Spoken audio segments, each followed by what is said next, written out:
Ancient scrolls that were buried in volcanic ash during the eruption of Mount Vesuvius are now being deciphered 2,000 years later, thanks in part to artificial intelligence. The stone had been sitting in a storage crate for 11 years. No one at the research facility could tell you exactly where it came from. The paperwork listed a coordinate in a stretch of desert that, depending on which archive you trusted, belonged to either a forgotten trade route or nothing at all. It had been logged, photographed, and shelved. Too weathered to display, too strange to ignore. And then, in the spring of this year, a team testing a new pattern recognition model needed a hard case to stress test their software. Something no human had ever fully read. Someone remembered the crate. What happened next depends on who you ask. A machine built to read the unreadable. The AI in question wasn't designed to be dramatic. It was built for one very specific, very unglamorous job. Comparing the geometry of unknown symbols against a library of over 200,000 known inscriptions, from cuneiform to linear B, to scripts so obscure they don't even have agreed-upon names yet. Researchers feed it high-resolution scans. It looks for repetition, spacing, stroke direction, the statistical fingerprints that separate an actual writing system from decoration. Most of the time, the results are quiet. A cluster of symbols gets flagged as probable numeral. A worn line gets reconstructed with 80% confidence as a ritual phrase. Slow, careful, unglamorous science. This time was different. Within the first few hours of processing, the model flagged something unusual. The inscription wasn't random, and it wasn't decorative. It had structure, recurring symbol clusters, something that looked unmistakably like syntax, the fingerprint of an actual language, not an ornamental pattern etched by someone killing time with a chisel. Then came the part that made the research team go quiet. Ancient inscriptions almost always contain some repetition, names of rulers, invocations to gods, lists of goods traded. It's mundane, honestly. Most decoded texts turn out to be inventories, tax records, or prayers. Historians have joked for decades that if you decode an unknown ancient script, there's a good chance the exciting reveal is, "And then they counted the sheep." This one wasn't sheep. The AI identified a single symbol cluster that appeared 11 times across the stone, far more frequently than statistical models predicted for a name, a place, or a common noun. When researchers cross-reference the cluster's structural position, always at the start of a new line, always followed by the same secondary symbol, against comparable patterns in scripts that have been translated, the pattern matched something specific, the linguistic shape of a warning. Not a threat, not a curse exactly in the pulpy Tomb Raider sense people love to imagine. Structurally, it resembled the kind of repeated, formulaic phrasing used in ancient boundary markers and plague inscriptions. Texts meant to be read by many people, over a long stretch of time, each time carrying the same blunt message: do not. Do not what exactly is where things get complicated. That's the section the model still can't resolve.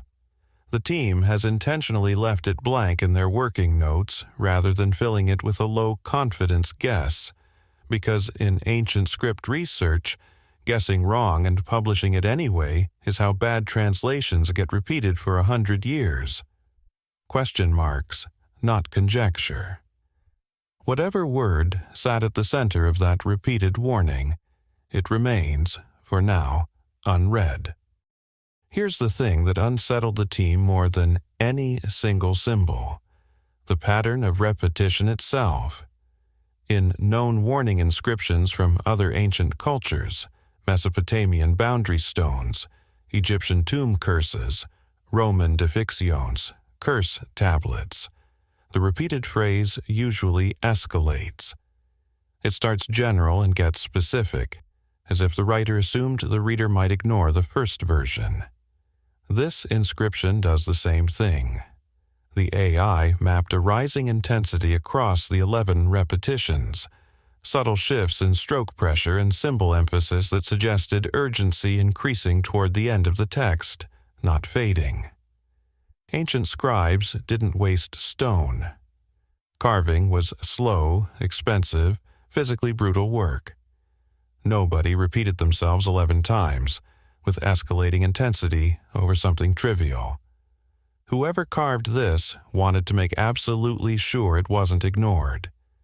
And that raises the obvious, slightly uncomfortable question. Ignored by whom? Warning inscriptions are almost always tied to a specific physical thing. A tomb you shouldn't open, a well you shouldn't drink from, a border you shouldn't cross, a structure that shouldn't be disturbed, which means somewhere connected to this stone, there was probably something the original culture believed needed to stay left alone. We don't know what, we don't know where. The stone's provenance data is incomplete, and without a confirmed excavation site, there's no way to know what it was originally warning people away from. If this story sounds familiar, that's because it isn't an isolated case. It's part of a much bigger pattern that's been playing out across archaeology for the last few years, as AI models get better at doing something humans have struggled with for over a century: finding structure in silence. Take the Dead Sea Scrolls. For decades, scholars assumed the Great Isaiah Scroll was the work of a single scribe. Then researchers ran a machine learning model over the handwriting, analyzing individual pen strokes at a resolution no human eye could reliably track, and found clear evidence of at least 2 different scribes working on the same document. It suggested something nobody had seriously considered: an organized scribal operation, a shared workspace, possibly even a deliberate division of labor for a text considered too important or too dangerous to entrust to one person alone. Or take the scrolls of Herculaneum, carbonized into unreadable black lumps when Mount Vesuvius buried an entire Roman library under volcanic ash in 79 AD. For nearly 2,000 years, opening them meant destroying them. Then, CT scanning combined with machine learning let researchers virtually unroll the scrolls without touching them, revealing lines of Epicurean philosophy debating pleasure, pain, mortality, and the soul. Ideas dangerous enough, in the wrong political climate, to get a philosopher in serious trouble.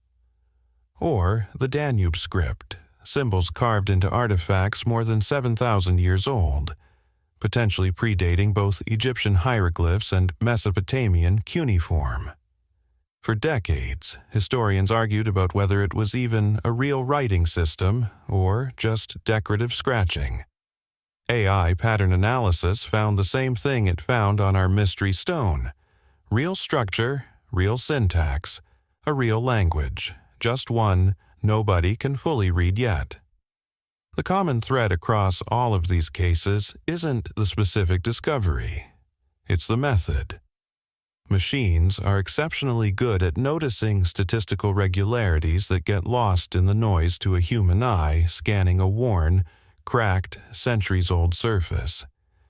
And every time researchers point one of these models at something previously written off as unreadable, the same basic surprise keeps happening. It wasn't noise. Someone was trying to say something. What makes this particular inscription different, and what's driving the unease inside the research team, isn't that it's a warning. Warnings are common in the ancient record. What's different is the specificity of the structural signature. The AI compared the syntax pattern of the Mystery Stone against a database of known restricted access inscriptions, tomb curses, plague markers, and a smaller, rarer category. Texts that anthropologists associate with quarantine or containment practices in early civilizations. Some ancient cultures, long before germ theory, developed elaborate ritual and physical barriers around sites they'd learned, through hard experience, were dangerous. Not haunted, not cursed in the supernatural sense modern pop culture loves. Genuinely, physically hazardous, a contaminated water source, an unstable structure, a burial site tied to an outbreak. The model flagged the mystery inscription as statistically closer to this containment category than to a standard religious curse. That doesn't mean anything definitive. Structural similarity isn't proof of meaning. A machine matching sentence shape to a category isn't the same as understanding intent, and researchers are careful to say so publicly. But it's enough to make a team of scientists pause before publishing, and enough to make them want a confirmed physical dig site before saying anything more specific. Right now, that site doesn't exist. The stone arrived without solid provenance, which means the most important part of the story, what exactly this civilization wanted people to stay away from, is still missing. It's worth pausing on what the AI is actually doing here, because the process is a lot less mystical than the results make it sound. The model doesn't understand the inscription the way a human translator understands French or Latin. It has no concept of meaning in the way we experience it. What it has is a colossal internal map of statistical relationships, millions of data points describing how symbols in known ancient scripts tend to behave, which shapes cluster together, which ones open a line versus close one, which combinations show up in royal decrees versus trade receipts versus religious formulas. Feed it enough confirmed translations, and it starts to notice things that look almost like grammar, word order, recurring modifiers, the statistical shape of a sentence, even if it can't tell you what any individual word means. That's exactly the approach behind Pythia, the DeepMind Oxford model that restores damaged ancient Greek inscriptions. It's the same underlying idea behind the neural decipherment models that pushed translation accuracy up more than 60 percentage points on linear B cognates. And it's the same category of tool that flagged our mystery stone's structure as statistically closer to a containment marker than a standard votive inscription. The key word researchers keep repeating is probability, not certainty. The model isn't handing anyone a finished translation. It's handing them a ranked list of plausible interpretations, weighted by how closely the pattern matches known examples. And then it's up to human epigraphers to argue, cross-check, and eventually agree or disagree. In this case, the team agreed on one thing quickly. Whatever this text says, it was structured to be taken seriously by whoever read it next. They didn't agree on much else. One of the researchers involved in the initial review described the moment the pattern clicked as the kind of thing you don't say out loud in a lab full of people who haven't had coffee yet. Not because anyone believed they'd uncovered a curse in the Hollywood sense. Scientists, by and large, do not believe in curses. What unsettled the room was something more mundane and, in its own way, more disturbing. The inscription behaved exactly like every other containment warning in the training set. And containment warnings, historically, are rarely written for no reason. Ancient people did not carve stone lightly. There was no ancient equivalent of scribbling a warning sign on a piece of scrap wood. Every warning inscription in the historical record that this stone resembles was tied to something real, a well that made people sick, a burial ground associated with a plague outbreak, a mine shaft that had already collapsed once. The ritual language wrapped around these warnings often sounds supernatural to modern ears, talk of spirits, curses, angry gods. But underneath the ritual framing, there was frequently a very physical, very practical reason for the warning to exist in the first place. So, when a model built entirely on statistical pattern matching, with zero knowledge of curses as a cultural concept, independently sorts an unknown inscription into the same bucket as physically dangerous containment sites, that's not proof of anything supernatural. It's just a reminder that the ancient world's warning signs usually meant something. This case doesn't exist in a vacuum, and it helps to zoom out. Over roughly the past 2 years, AI-assisted archaeology has produced a run of results that would have sounded like science fiction a decade ago. Researchers restoring Akkadian cuneiform tablets have used recurrent neural networks trained on thousands of existing lines to fill in text lost to millennia of erosion and cracking, reconstructing epics, legal codes, and ritual warnings that had been sitting in fragments in museum drawers.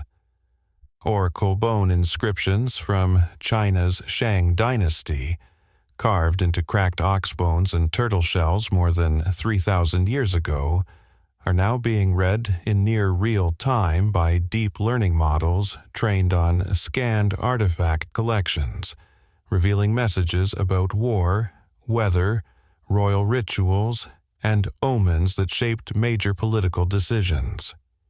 In Central America, models built to segment Maya hieroglyphs are doing in seconds what used to take epigraphers weeks, separating individual glyphs from worn stone carvings and faded codices so scholars can study what's actually there, instead of losing hours just organizing the raw material.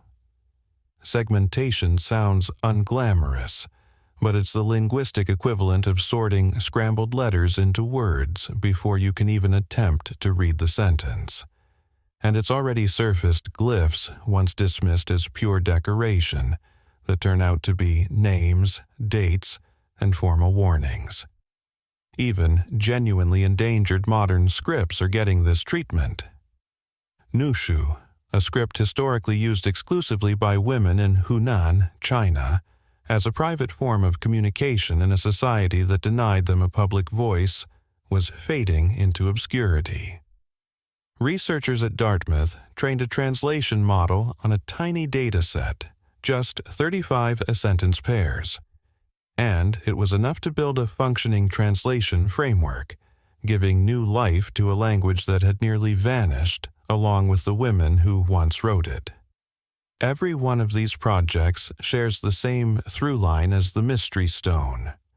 Patterns that sat invisible to human eyes for decades, sometimes centuries, turning out to be legible the moment the right statistical tool got pointed at them.